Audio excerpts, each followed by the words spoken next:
Hey everyone welcome back to my mini blog Radhe Radhe. तो आज हूँ राधाष्टमी से सकाल सकाल उठी पूरा भलसे पूजा सारी राधारानी ब्लू कलर फेवरेट बोली मु भी मो कान मान को ब्लू कलर ड्रेस पिंधि पूजा सरिया पर मु लेट न करी जल्दी जल्दी रोषेई स्टार्ट करदेली कहीं आज बहुत सारा आइटम हबार अच्छी। आज भोग लगे कान्हा और कुंज पाखे राधाष्टमी आम घर आज पूरा शुद्ध निरामिष होती। मो भौणी टी पूरी बेली दौला आ छाणी दौली जल्दी जल्दी हम बोली। एबे टाइम है 12:30 आ मु रेडी कर सारे भोग लगे। तो ये मो कान्हा और कुंज पाखे भोग लगाऊँ आ राधाराणी जहाँ भी पसंद खाइबा ता बनवाई मुझे चेष्टा करी। पूजा सरला प्रसाद पाई मुझे शोई पड़ी। तो एबे मु संध्या आरती कर सारा पर ये चाह पिउली। ये संध्यारे मुझे श्रीकृष्ण बही पढ़ुली। आ बही रे बहुत किसी अच्छी श्रीकृष्ण विषय जानापी सबू जन्मरू बढ़ावा जाके जी भी लीला अच्छी सब ए लिखाई।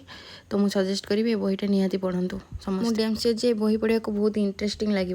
बस आज दिन एमती कटिला। लास्ट टी आम सुनी महाराणी आसिक मो पाखे गेले होती। वीडियो भल लगे लाइक शेयर एंड सब्सक्राइब करेंगे। रही जय जगन्नाथ।